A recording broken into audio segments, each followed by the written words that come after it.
Facebook Live. We're about to start Nerd Culture discussion live. We currently have no audience here. I just got to bring up our recording equipment. Because we can't afford to bring people to record for us. Alrighty. So, we've just discovered that we have a new Nerd Culture discussion song brought to you by Denver. Come on, Denver. Give us your best shot. It's Nerd Culture discussion. Woo! I love it. He always makes me sing, so now he gets to sing this one. So this is a new exciting episode of Nerd Culture Discussion. Our first time doing it live in front of a live studio audience of no people. So Yeah. There could be people on Facebook. We don't know. There could. When they printed the schedules, they accidentally put a blank spot where our panel was. So we have no... Wait. Nope, no audience. Okay, so returning to having no audience. Right. We decided to make this discussion about a topic that's near and dear to our hearts. Lost in Space. Yeah, I really liked Lost in Space. You guys turned me on to the new one. And fantastic. Even if it's... compared to... I still like the new one better than the old one. So there's different things. Technically, the new one is better than the old one. I didn't grow up with the old one, so I don't have that. There's no denying. I don't have the nostalgia though. Okay, so I remember in the afternoon being able to watch an episode of Lost in Space back to back with an episode of Land of the Giants. I don't know what Land of the Giants. We know. That's okay. They're never going to remake that show. Never. For good reasons. Is Land of the Giants like the first pilot episode of Lost in Space, where there's just a random giant? Okay. No, but I do wish that the first season of Lost in Space had a Cyclops. So Land of the Giants is a bunch of people from our world in another world where everyone is like 60 feet tall. Okay. And they just get meshed together? Well, no, they're like the littles. They're trying to avoid the giants, so they don't get experimented on. By the giants? By the giants. That's fair. Want to come sit in on our live podcast? Right. We have one audience member. Yeah. Woo! We're improving. That is recording live on Facebook. Okay. You can. I mean, we don't care if you get in it. We just want to let you know about it. Yeah. Okay, but where do I sit to? You can sit anywhere. You can sit anywhere. Well, here is good? I just wanted to tell you. The mic will pick you up. Yeah. Okay. Yeah, because you were here, I wanted to inform you that it was live. Yeah. All right. We're also recording audio off of this. Okay, no. Yeah. So Lost in Space. Lost in Space. Recently, as all of our listeners and our one audience members probably know, had a remake come out on Netflix, which I personally think, as an old fan of Lost in Space, think that it was actually better for a lot of reasons. Not just the rare, except where, a remake's got a couple of things going for it. It had about everything that could be going for a remake going for it. I know you had a lot of things you wanted to say about Major West. Oh, dude, he's my favorite. So, I have two favorite characters. My favorite character in the old one is definitely Dr. Smith. Because he's the worst villain I think I've ever seen. Oh, God. Isn't he, though? Not only did he tries to kill the Robinsons by having the robot destroy the ship, but then gets stuck on the ship, and then keeps trying to convince them to go back to Earth. He's like the worst villain ever. He got stuck in his own plot. But in the new series, I definitely love Don West because I feel like he is the much needed comic relief a lot of the time. For one, he brings the lighthearted tone and just he always talks about how he only cares about himself, but he always ends up doing the right thing that's best for everybody anyway. So he's one of those people that he gives me a real Han Solo kind of vibe. He's a smuggler and he tries to act like he's only out for himself, but in reality he ends up doing what's right. Yeah, and he loves that chicken. Oh, and Debbie is the best character. Oh my God. To me, I love the new Parker Posey Dr. Smith. So frightening. Have you seen the new? Actually, no. I'm a fan of the original, but I don't. I'm a fan of the original. We pretend like the movie never happened. That's been our group agreement. It just doesn't happen. Agreed. I've never even seen it. So, Dr. Smith is played by Parker Posey, which is an interesting choice. Whom I love. So go on. Yeah. She brings a level of terrifying to the character of Dr. Smith that leaves you with chills. Yeah. She's not the comically bad villain. as she is the psychopath they're not aware is living with them. She's very competent. She's a master manipulator. Like, basically just tricks everybody into fulfilling what she needs done, and ends up stealing the robot from Will in the end of the series. Because unlike the original series, the robot's not a part of the ship. Yeah, But it's an the alien. robot is its own alien Yeah. entity. I know part of that. I've seen from some Sure. stuff I've picked up. I've even seen the robot. I've seen Will. So what season is it in now? It's about to. They're talking about releasing the second season. They've already filmed it. So we're currently on the first season. Which, Okay. if you wanna take it in context of the original series, it's kind of like the first 6 episodes of the original series. All right. I'm Kind of. They go really in depth into them trying to get off this planet they crash land on. Okay. So it's the first season is very much harkens back to like the pilot Yeah. of the original, where they were all just on one planet traveling in a chariot. Which they do a lot of. They do a lot of that. A key difference between the new series and the old series is it's not one family sent on an expedition to see if it's possible. It is large groups of families because Earth is on its last leg. Like they theorize everyone on Earth will be dead in 10 years. That was the Okay. difference that I Yeah. noticed, is that in the original they're trying to escape overpopulation, and the new one it's like Earth's destruction. Yeah, Earth's they're gonna like, die. we have 10 years before everyone on Earth is dead. Okay. So global warming went amok. Yeah. And there were meteors that hit. Yeah. They didn't really explain what was causing it. Well, at least in the news clippings, if you're watching the actual Yeah, news yeah. channel things, they're definitely talking about weather disasters. It's Oh, yeah. definitely a climate shift that's causing. And they have to their wear like problem. breathers when they go out, Yeah. because there's a bunch of flashbacks to them trying to Yeah. shop for their dad. So there's this mothership that they're all on. It's called the Resolute. And at the beginning, the Resolute has just been attacked, and everyone has fled in the Jupiter modules. Which are their like colony ships. So they actually have something that most sci-fi shows don't have, which is a logical way to colonize planets. Yeah. Instead of just being science teams, they're actually every member of the family had to undergo some level of training. Okay. So even Will's their geologist, yeah. which you find out. Little spoilers, nothing really break. But he didn't actually get in. His family tricked the system to get him in. Yeah. Okay. Because his mom is part of the people that made the But design. a big difference is the mom, because you know in the original series, the dad is Dr. Smith Yep. or Dr. Robinson. Right. Right. In this series, she's Dr. Robinson. And he is an absentee father that was in the The military. in the military, but he ends up going with them because he wants to reconnect with his family. And I mean, it was either stay on Earth and lose his family forever, Okay. or join and leave. So the female characters in the original show, Window they were dressing. they were window dressing. They were not the most competent of people. They were there to be rescued. They were the damsel in distress. Especially Penny. In this one, Judy's a medical doctor. Maureen is an astrophysicist, an engineer. Penny's the mechanic. Penny's their actual mechanic. Well, Penny is also a writer. She got on for her writing. Right, but what Right. her function on their in crew their is in the their mechanic. crew, yeah. Yeah. But she was picked for her writing and stuff. She was going to be an author, because some people were picked for musicians, so different things to colonize the planet and have culture. Right. And there, you actually see them. They interact with some of the other families and other colony modules. I think having which is the other something that families was didn't phenomenal. happen in the original show. Yeah, in the original show, the only other people they run into is the occasional alien interaction, and it never ends positively. Okay, but listen. But now I got to see. You forced me. Now I got to ask the bad question.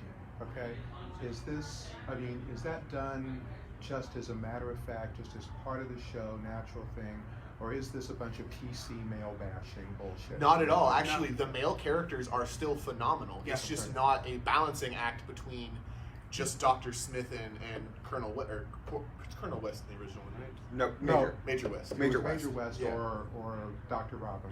Yeah. It's not a balancing act between their two egos, but it's all of these characters balancing between each other's egos. Well, Don West is, like I said, one of my favorite characters, and he's a pivotal thing, but he's not the pilot anymore. He was a mechanic on the Resolute, who gets trapped in one of the Jupiters with Dr. Smith and crash lands on the planet with them.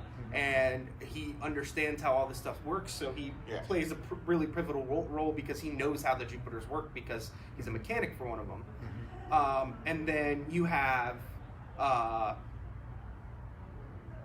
Mr. Robinson. John Robinson. You have John Robinson. And I want to say he was he was an army captain. Yeah, but you follow his story of him just trying to reconnect with his family and him making sacrifices for his family. So there's a lot, and then even Will goes through a whole journey in the first season of learning to be Will's brave more than and just the witty kid Yeah. that So- just can do anything.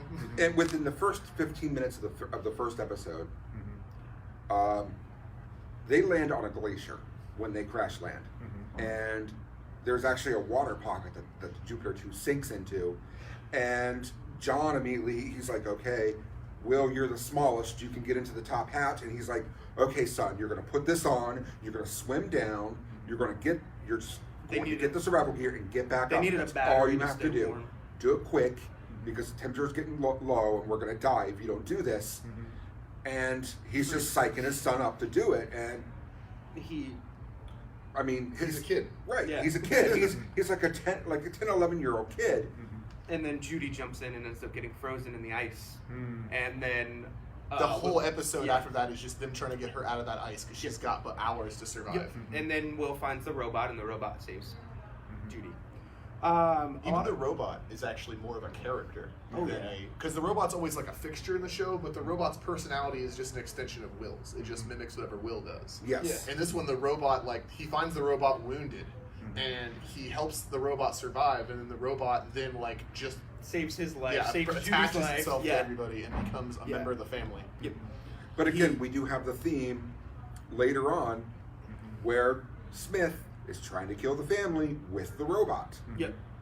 So it's definitely not male bashing. In fact, a great way to put that in perspective. There's a constant battle between Mr. and Mrs. Robinson. Constant. They're always at odds about something. Yep. And normally they take turns being correct. So as where, if it was solid male bashing, he would just be the wrong man. Right. There's actually one point where Judy is really torn up by being frozen in the ice. That messed her up. Yeah. She was encased in that. She thought she was going to die. And so And- she's dealing with the PTSD from that. And the mother's like, well, she just needs to get over it. And he's like, she's not just going to get over it, dummy. Yeah. Is this Farscape? Lost in Space. Oh, We're Lost talking in about Space. Lost in Space. But, so, no, when I'm definitely pro them giving women a better stage in all things. They're not window dressing. Yeah. But I also agree with you that it shouldn't just be Yeah. male bashing either. The whole series, every single person in the series plays a pivotal role. Right. Well, I'm not going to lie to you. I'm not like that. But Right. but I do accept it. Sure. And I'm all right with it. Like I said, as long as it's not women good, man bad. Right. The Yeah. moment that happens, I'm out. In Okay? fact, actually, probably one of the most interesting things, because Lost in Space originally, there's always that obviously forced relationship between Judy Judy Judy and West. Yes, thank you. I'm terrible with names. Right. But so that's an obvious forced thing. Like it's like they're just, let's push them together. They're a boy and a girl. As where this one, their initial meeting is not super great. Yeah, no. Judy hates him, and then he redeems himself, and then By the end of the season, they're not like dating or anything, but they don't they dislike definitely each become other. Yeah. really. They've become friends. Sure. And you can tell they've become good friends. And another great move on that's Penny. Penny's not the hero of the story, but at no point is she constantly needing saved. Yeah. Yeah. 'cause Actually, I always pictured Judy like that. I mean, Penny. Judy's is, always being saved by West. right. Penny is.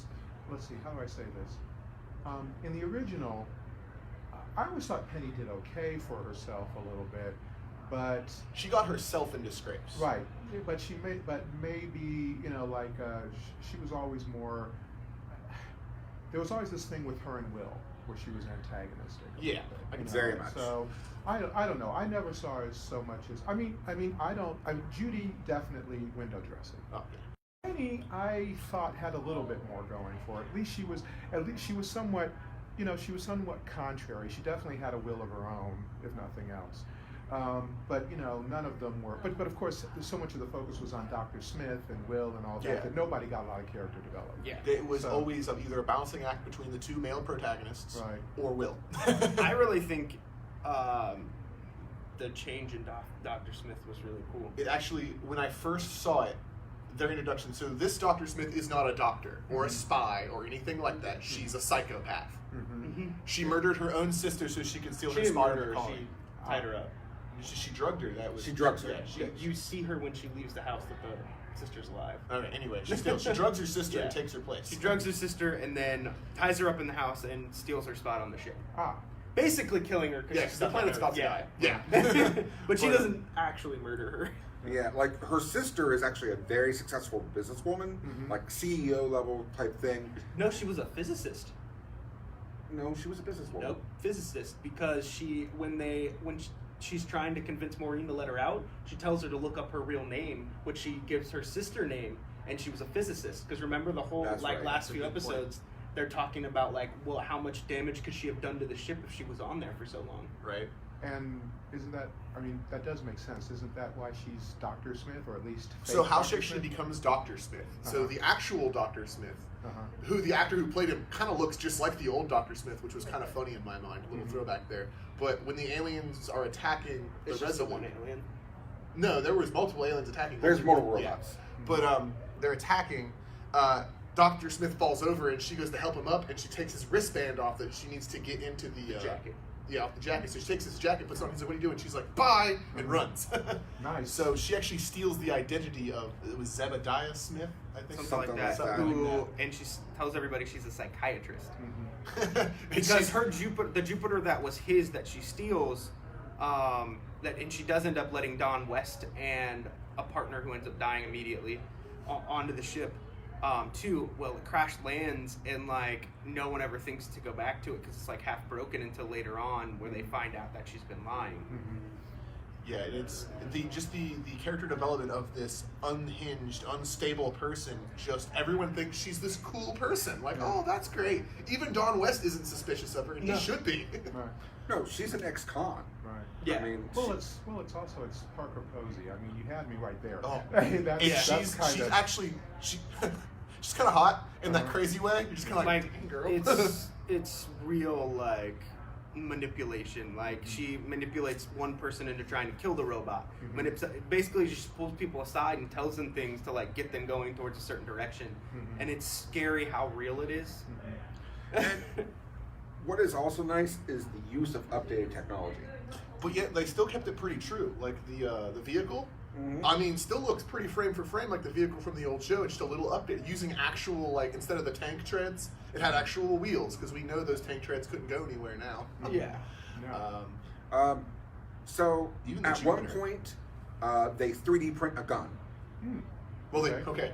the Well, robot 3D. The prints robot 3D prints the gun, but still, there's a gun. It gets 3D printed, and that's viable technology. We know we can do that now. Yeah. And which Captain Robinson tries to print himself one in the beginning because he didn't feel comfortable without a gun, but the computer wouldn't let him. Then the robot comes up to it an hour later and prints it and gives it to Will to keep Will safe. And 'Cause then that's- Parker Posey steals it. Of course she does. Yep. So, But she doesn't use it. She gives it to another person to try to kill to cause more tension, basically. what I Well, so the robot has memory problems in this particular series. He basically doesn't remember anything from prior to Yeah. Will saving his Right, life. because it's all blank. Yeah. And then Parker Posey, she manipulates the situation to where the robot man forgets everything that Will does for him, and then she's the only one that he remembers. Yep. and it kind of harkens back to that first couple episodes of the original series where Right. they're on the ship so they had this whole 3-episode kind of arc where they're on the ship with Dr. Smith running the show with the With robot. the robot. Yeah. Yeah. Except Maureen outsmarts her. Yeah, she does. Maureen's definitely the Dr. Robinson. Yeah. Not just in the definitely fact the that smart she's one. the doctor in the family, but she takes that role. And then And the role of West is actually taken by Mr. Robinson Yeah. now. yeah. So they switched a little bit around. Well, I mean, you were talking about. See, my favorite actually was Dr. Robinson from the original. I mean, to me, he was like, you know how every so often people have things about who was the ultimate dad on television. Sure. And for me, it was actually Dr. Robinson. I can see it. I mean, he was the best. He Right. was. I mean, because he was everything you'd want. He was smart. He was strong. he could, I mean, in the original series, I know what you talked about with limited character development, but if you go back to that original, Dr. Robinson was a badass. I mean, it's actually, and he still is. Right. Like Mr. Robinson still is a badass. Yeah. Like he is no joke, and he ain't. So I guess what I'm asking here, and since you've already answered the one question, and you've already answered almost it, but what I want to know is basically is this a true entertainment, or is this just another PC statement that we have to No, go this with? is It's definitely true entertainment. We would not have even brought it up in Yeah. conversation because we had a thing yesterday where we were talking about remakes and how we're kind of sick of them. Right. Yeah. This doesn't hit the we're sick No. of it at No, all. this was a fantastically done thing, and it brings it to a whole new generation that might even not know there was an original. But it's standalone. It is good. All right. And Well, you And if can there's mention anyone Alfred. that's good at remakes, it is Netflix. Right. I mean, they Yes. brought back Sabrina in a big way too. because Sabrina wasn't good.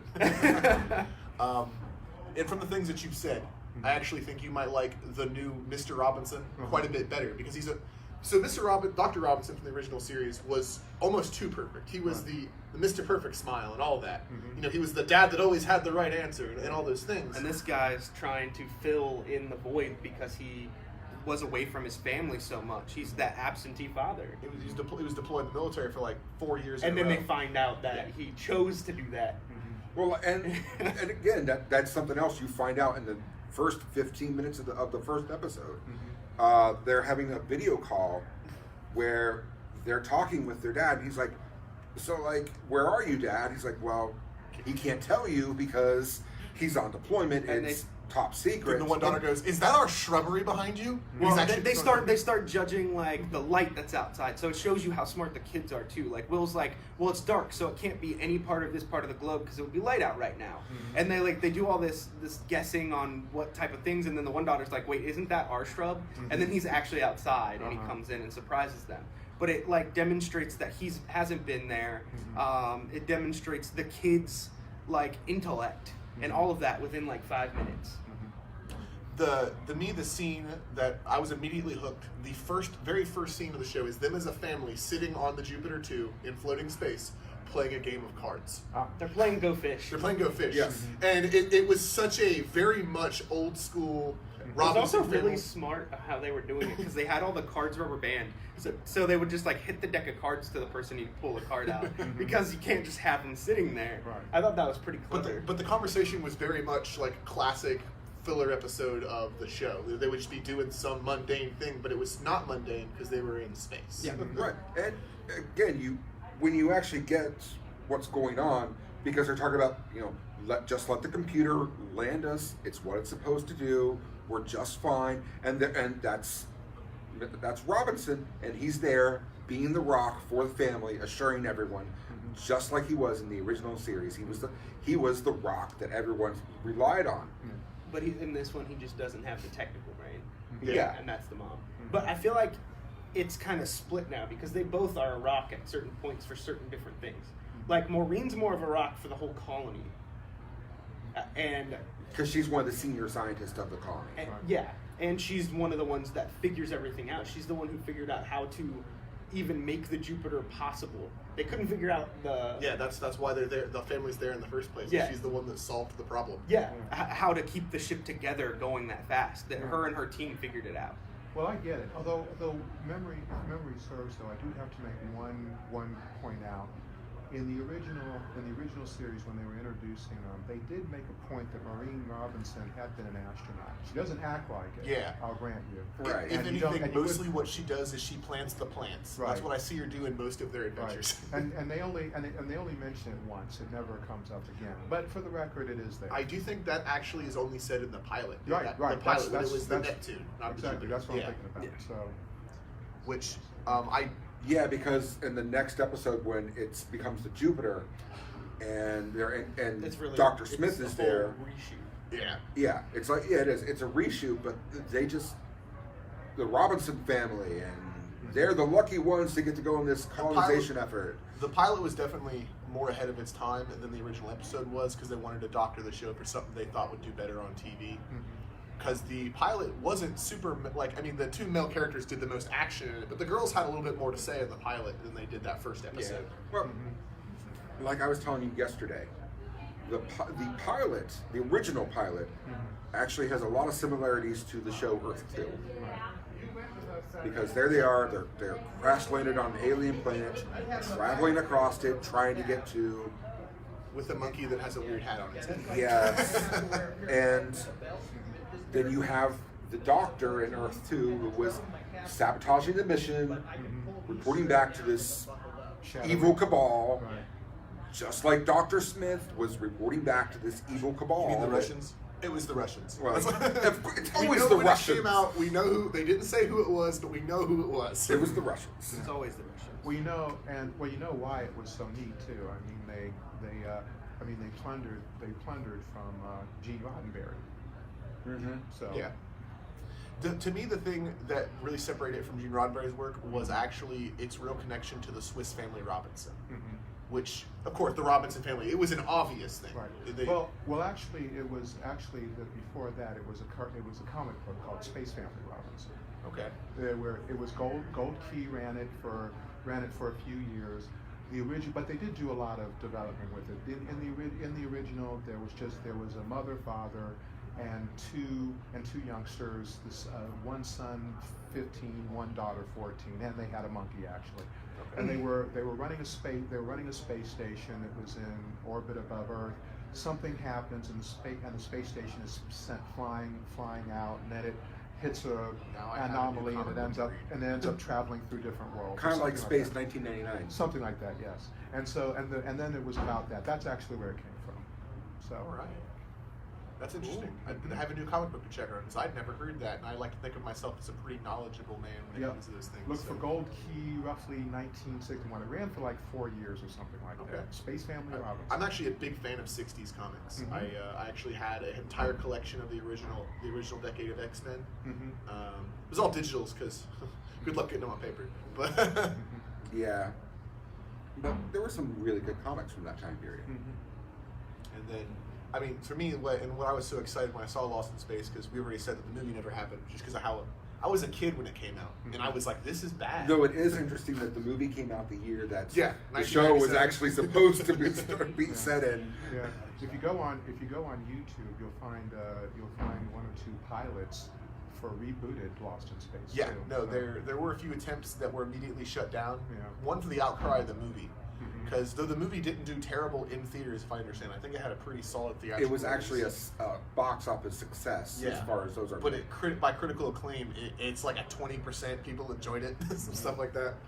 It had a good cast. It did have a good cast, but as we say all the time, a good cast does not make up for bad writing. Look at we talked about Star Trek last night. The new Star Trek movies has a phenomenal cast, but it's not their choice of what happens. Well, actually, if we're going to cross the line and talk about the movie, actually, I had a problem with it in that it tried to. It was a little bit fake in the way that it tried to do the whole dysfunctional family thing. Yeah, no, they wanted to be modern and edgy and picture the Robinson family as having some dysfunction, and yet they couldn't really pull it off.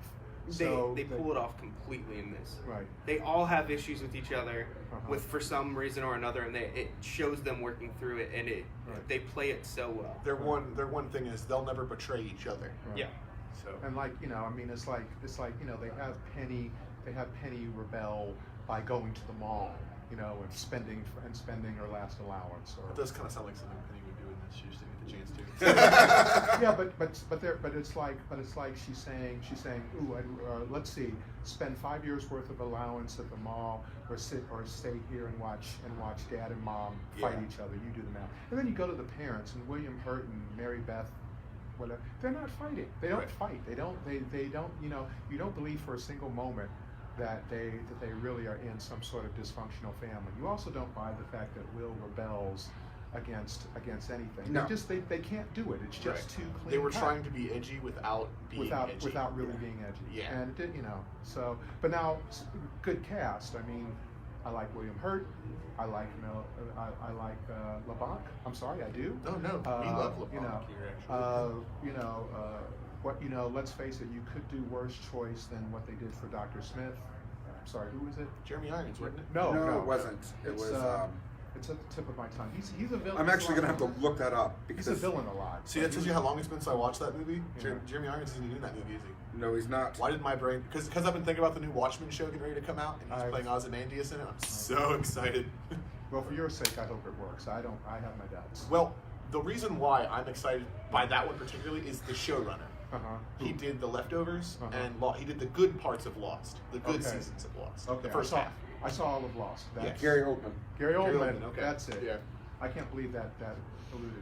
And yes, I'm with you actually. I saw Lost from beginning to end, and I agree with you. That was the best parts. So if you check out The Leftovers, which is another show he did, the plot of The Leftovers, it's a plot that's happened before, but his is actually good. One day, like 20% of humanity just disappears. Right. I remember. No context or anything like that, Right. and it's definitely. What's really great about it is it actually focuses on the social commentary of that argument. Mm-hmm. And he's really good at it, that kind of thing. And so this series isn't a remake by any means of The Watchmen. It takes place like 30 years later. Okay. And the repercussions of what happens Okay. with the incidents of the Doomsday Clock and all that. All right. Okay. So- Did you guys take a look at the thing I sent you? I think you did. That I sent All this about the morning. new show? No, Yeah. I haven't had a chance to Yeah. watch it yet. It looks cool, right? Yes, it does. New Amazon Prime show. It's about called superheroes. it's called The Boys, and it's Yeah. about I'm familiar with the source. Yeah. The boys are government agents. They have superpowers, and their job is to police or somehow curb other superheroes. I think They're- I've seen. I think in I've this seen they the don't comic have before, I just never superpowers. read Oh, they it. don't? Yeah, Okay. but they are trying to limit what superheroes do because they're just doing whatever they want. Okay. But yeah, so we're actually very anti-remake with this Yeah. group here, but when a remake is good, we get excited about it. Yeah. It doesn't happen very often. I mean, if you bring back a show and you can make it good or add something to it, that's great. But like when you just bring stuff back to make money and it just falls flat. Well, I'm anti. Well, as you can, in case you can't guess, I've had it. I'm anti PC. I just want something to be entertaining. Okay. Right. Look. Aquaman. You know, I was always telling people that DC is the worst in movies. They don't need to figure out how to make a great movie or a good movie. They just need how to figure out how to make a movie. Oh Period. no, Okay. we're with you. Yeah. we're 100%. Yes. But I'm going to say it. I actually think they almost heard me and kind of did that with Aquaman. Aquaman is not great, but at least it's a good start. But it's a good start. Best one they've made lately. Right. And well, actually, I would have said that until I saw Shazam. I gotta be frank Oh, with I you. did see Shazam, and it was fantastic. I loved Shazam, and I said, okay, you're Shazam was fantastic. right now you're doing something. I almost like the kid who plays Billy Batson more than the dude who plays Shazam. Well, you know, that kid was a fantastic actor. He did well, didn't he? I Yeah. mean, that was a very good. And I instead haven't seen Shazam. Yeah. I need to.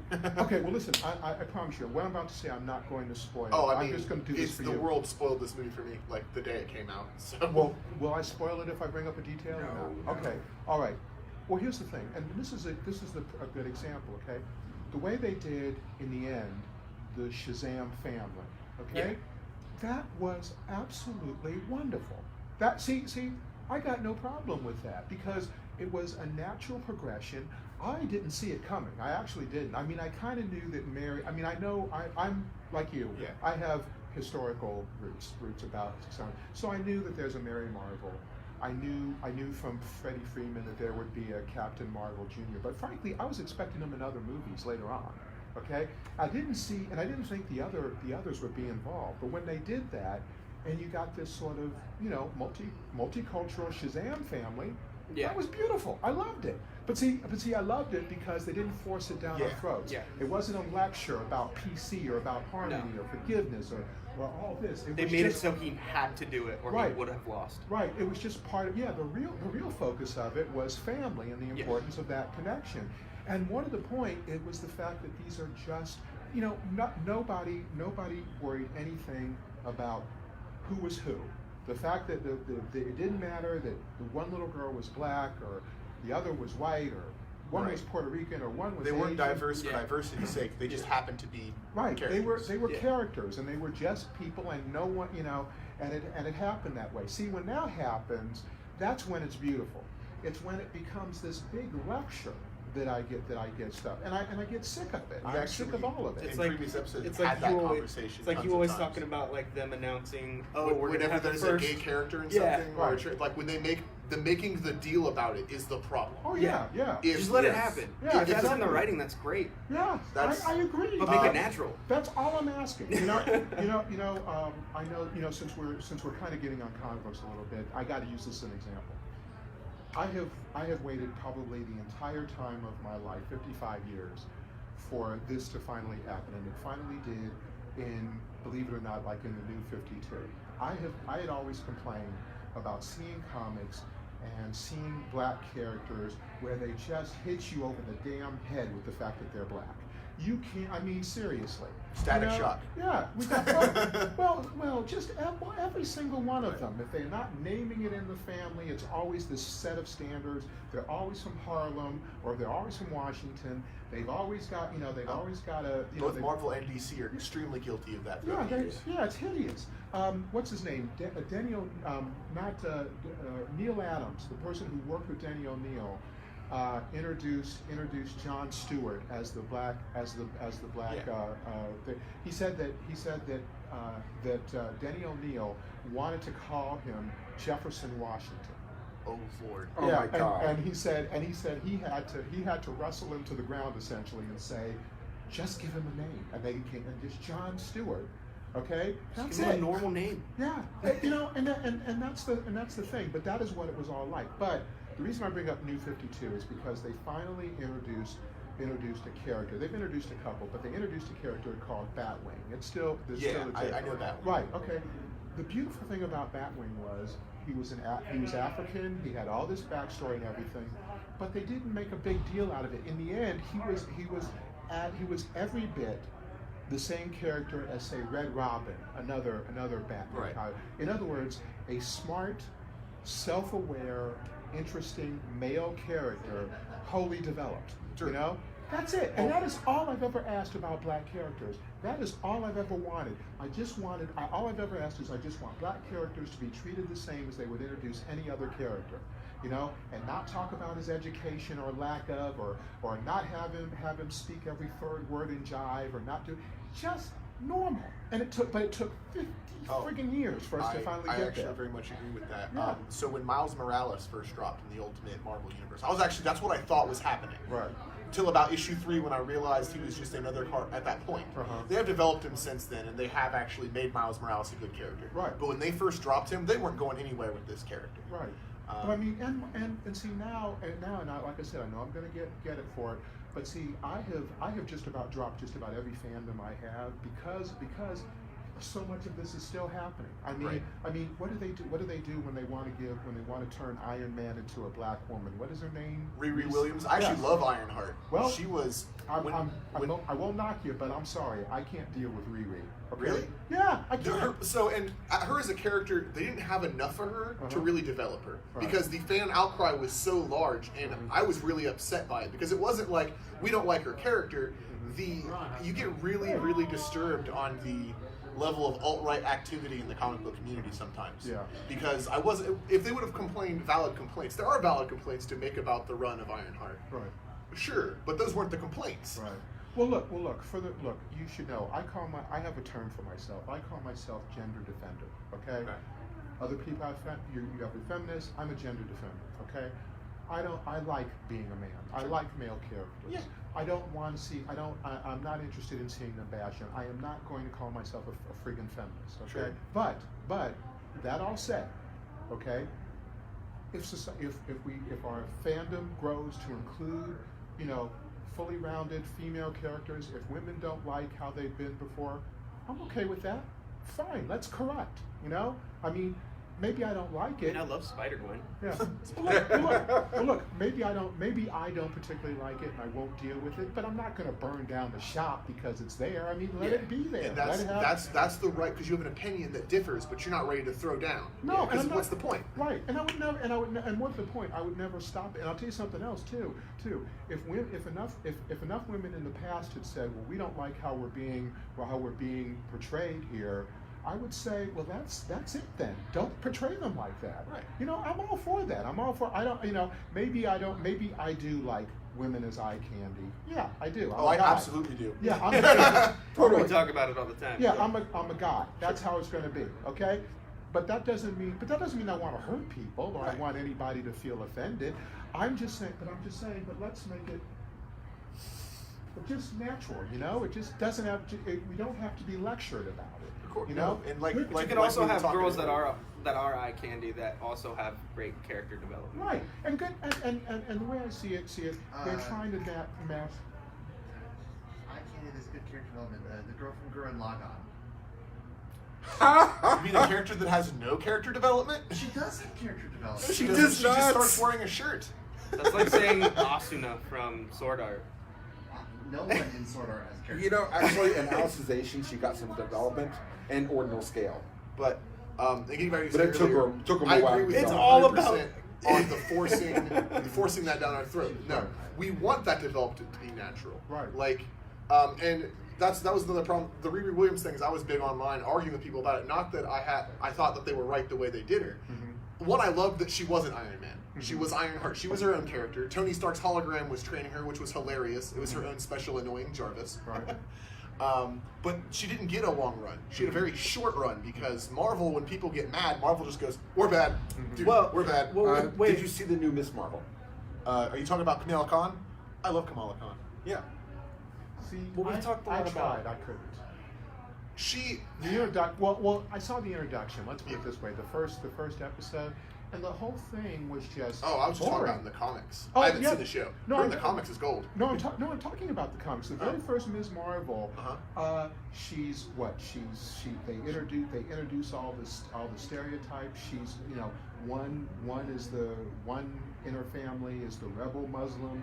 Another is the strict Muslim. She's the middle Muslim. She just wants to have some fun. She sneaks out. She has a Coke with a bunch of rich kids. Then something happens. She runs in, and then and then at the very end, she meets like the angelic thing, whatever it is, that gives Yeah, her. she that gets gives her powers in a that gives really her weird powers. way. And it's like this is comics. I mean, this is boring. It was definitely a boring intro, but Kamala Khan is definitely because she got to stick around, unlike other characters in that situation. And the way she developed, because she's the fangirl superhero, like she's sitting there hanging out with Wolverine and just talking about how I wrote a fan story about you once. It was dirty. He's just kind of like, you're like 70 years younger than me. and she had enough run that she got developed. Okay. You just had to give her Yeah. a chance. I will admit, I do remember what you're talking about. And that first happened. No, So that- I got Kamala Khan that like, first issue- 30 issues at one time. Right. So I got to watch her develop all at once.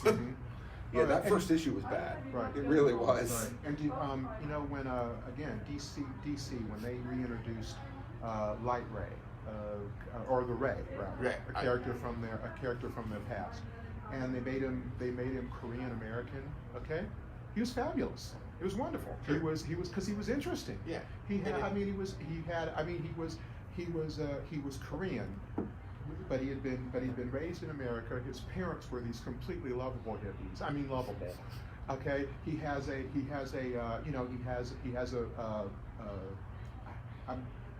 I'm struggling with how to say Muslim girlfriend. Sure. Who are from a Muslim family and all that, from a traditional family. She was great. This was a wonderful way of introducing it. But again, because it wasn't a lecture, it was natural. Yeah. Just a natural story that they developed. No one brought any big attention to it. I mean, You definitely shouldn't be talking about where people are from in their Right. first issue. I Like mean, that should Ray be was- stuff that comes out gradually throughout their character. Or even if it is a development. Yes. thing that you release, it shouldn't be bashed over your head. Right. Like Yeah. this is a Oh, he's Muslim of Korean. Muslim things. He's a Korean dude. Right. Well, it was just She's well, Muslim. Well, actually, the Korean thing was just you could see it. Yeah. That was it. Yeah. He was a lifeguard. He talked like a Californian, and you just loved him immediately. I mean, I loved him. I said yes, let's do this. See, that is what I will accept anytime. If it's for a woman, for a Muslim, for gay, for gay, lesbian, mixed, whatever. Yes, I'll be down with it as long as you're telling me a goddamn story first. As long as you don't sure. put that away. I see a comic book. I want to escape these problems. I don't want to be reminded of the lectures. Yeah. Nah. Okay. We want to escape the world we live in. Right. So, have you played the new Tomb Raider games? The one where she's a 14-year-old girl that's really annoying? Yes. No, she's not 14. 16. What? I only played the first one. Okay, she's like a grad student, so she's like 24. So I always thought she was like 16. No, she's like 24. Okay. My bad. He didn't pay attention to any plot points. He just stared at her boobs the whole time. Oh, okay. Actually, well, I can thought see she was that. 16, so I was trying to avoid staring at her boobs. I changed her outfit so she would look less. Actually, you know what? That does make sense. I can't focus on anything else because I can't stare at her boobs. Okay, so something that it's only subtly hinted at is the fact that she's a lesbian. Mm-hmm. They don't throw it in your face. Mm-hmm. Is There's she a no lesbian? yes. Lesson learned. There is right. See, you didn't even realize it. Mm-hmm. You watched Supergirl. How did you feel about how they introduced her sister as being a lesbian? So, and the Arrowverse has a sometimes, like, they're the ones that are super big about announcing whenever there's, but they didn't announce her. Mm-hmm. It just happened. That was fine. The only time they even really dive into it is when she's trying to have a conversation telling her mother.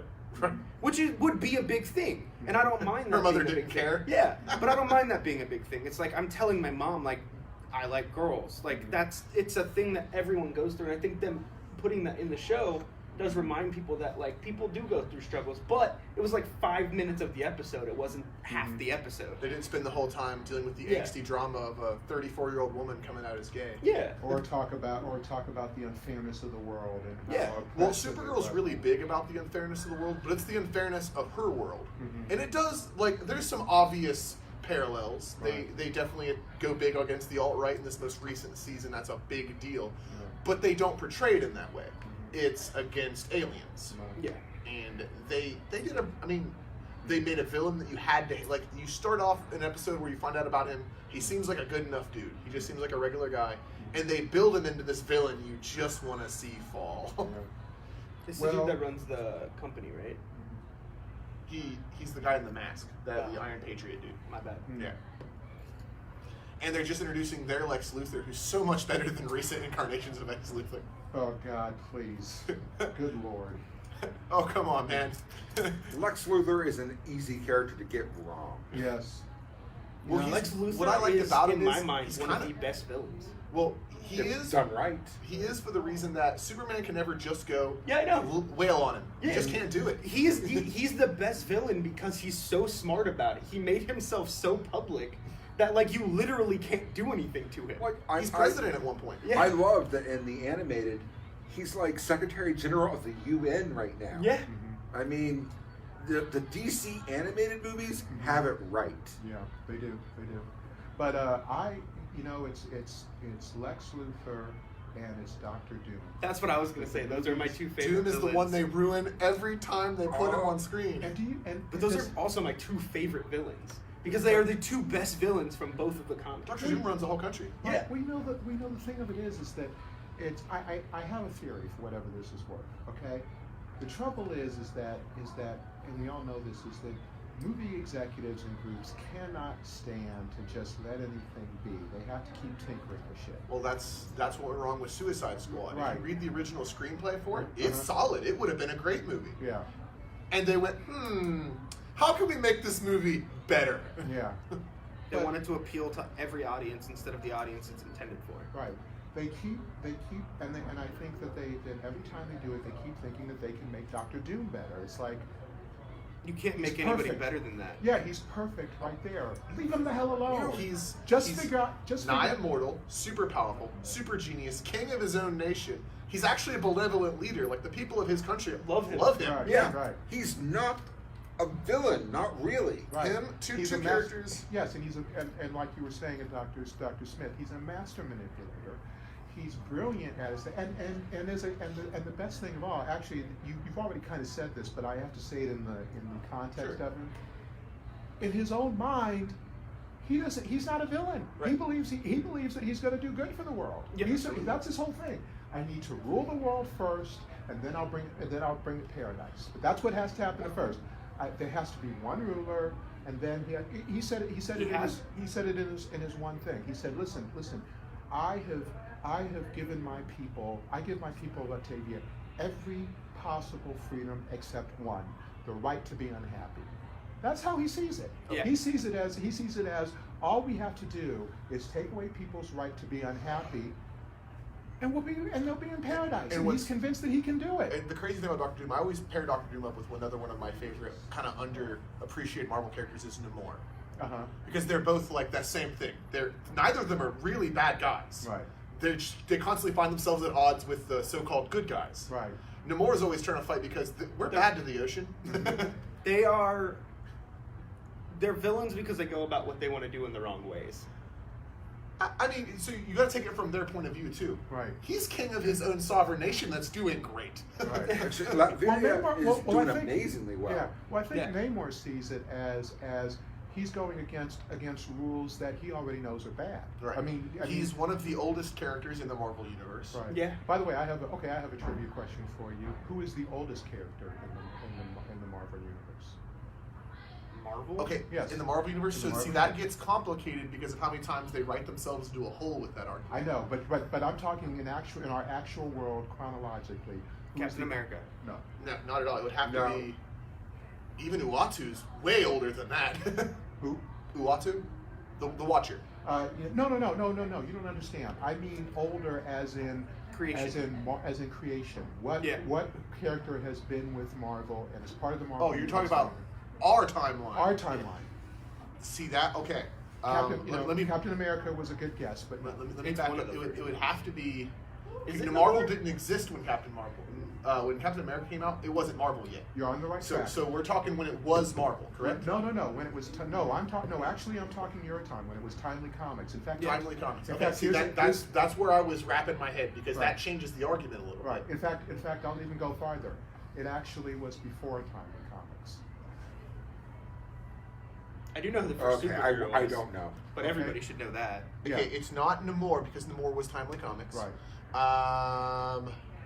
I was thinking it would be Namor if it wasn't Captain No, America. no. I think I know where he's going with this, but I'm really having a hard time spinning my head on it. Okay. Beat Ready? me. What is it? All right. Khazar of the Savage Land. Okay. Before it was Timely Comics, the organization published Pulp Fiction. Okay. Khazar of the Savage Land was the subject of novels to compete with Tarzan. Okay? When they went into comics and Timely Comics, Khazar was the only character that they took and they actually put in there, made into That I was wouldn't an have guessed awesome that. bit of history. I would have guessed Namor That is or very cool. Well, I knew Namor was timely because I remember, once again, when you get those older comics, as a person in our generation, sometimes the only way we get those is digital. Yeah. When Marvel does like special generation DVD releases, I had an issue one of Namor that way. Yeah. And so I know that it came out in Timely Comics. When you said pre-Timely Comics, I'm like, man, I don't know. What was pre-Timely Comics? Yeah. Okay. But I do think that we have hit the end of our podcast. Yes. It was great having you here Yeah. as our It was great being really You're a only audience panelist. member. What panel are you for? Actually, I believe it's probably this one. Oh. Farscape. Okay. Oh, okay. Hey, no, that's awesome. Yeah. It was. I was, definitely a but pleasure I having was, you I on. was, I Yeah. was, but for the record, I was checking you out for you guys, and I saw you were alone, and I said, Yeah. okay, I'm staying. No, we're glad that we were just gonna sit here and talk if no one came. So that really, Yeah. Gentlemen.